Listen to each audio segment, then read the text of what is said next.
There was a quiet town resting between the mountains and the sea, a place where time seemed to pause every evening as the sun melted into the horizon. In that town lived Daniel, a simple, kind-hearted young man who had once believed that love could conquer everything.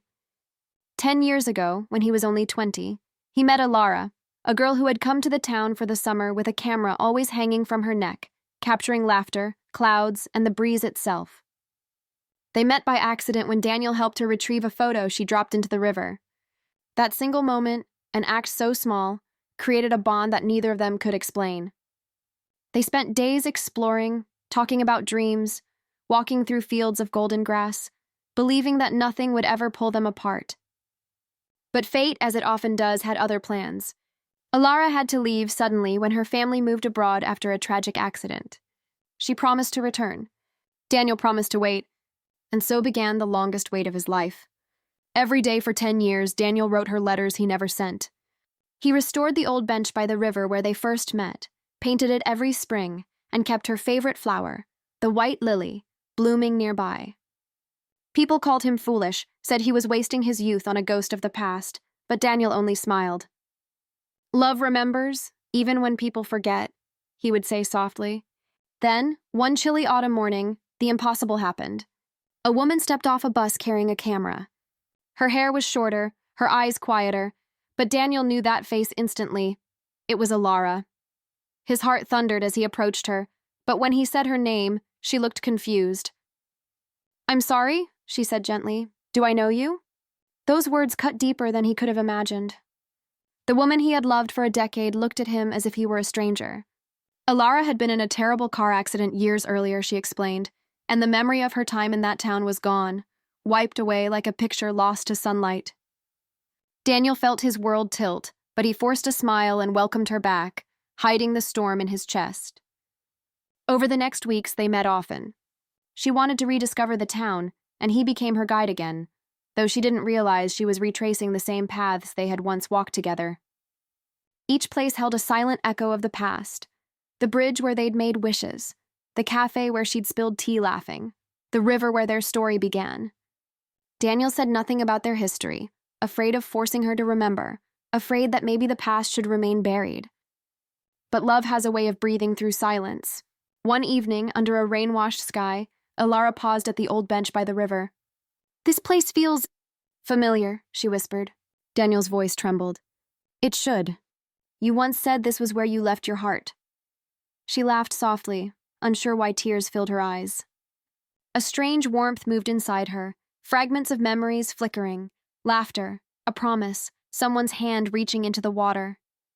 She looked at him, her lips parting as if to speak, but the memory slipped away again. Days turned into weeks. Daniel never stopped being there for her, fixing her camera, bringing her favorite books, listening to her talk about her new dreams. Slowly, without realizing it, Alara began to fall for him again. Not out of memory, but out of the same kindness that had once captured her heart long ago. And still, Daniel kept his secret. But secrets have a heartbeat of their own, and one day, the truth surfaced.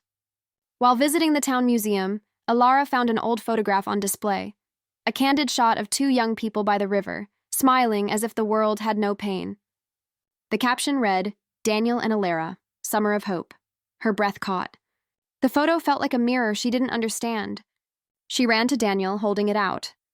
"Why didn't you tell me?" she asked, tears spilling down. Daniel's voice cracked. "Because I didn't want you to love me out of memory. I wanted you to love me again, for who I am now." Silence stretched between them, the kind that carries both pain and beauty. Then, with trembling hands, she reached for his. "Maybe I never stopped," she said quietly. That night, she sat by the river alone, trying to summon her lost past. And as the moonlight touched the water, fragments returned. Laughter, promises, his eyes shining with hope. It wasn't all there, but it was enough. When Daniel found her, she smiled through tears. "I don't remember everything," she said, "but I remember the feeling. And that's enough." 10 years of waiting finally met the moment of beginning again. The town once quiet now felt alive, filled with whispers of second chances. Alara began photographing again, capturing not just landscapes but moments. Daniel fixing her camera strap, the two of them sitting on the bench, the sunlight filtering through leaves. One photo in particular became famous later. It showed two hands reaching across a small distance, fingertips almost touching. She titled it "The Distance That Love Crossed." The story behind that picture spread far beyond their little town. People saw it online and felt something stir. The belief that love, real love, endures even when memory fades. A decade of longing turned into a lifetime of quiet joy. And sometimes, when the sky turned orange in the evenings, Daniel would still whisper, "I waited 10 years for you, and I'd wait 10 more if it meant finding you again." She would smile, leaning on his shoulder, her heart both new and ancient. Because some loves aren't meant to be remembered, they're meant to be rediscovered.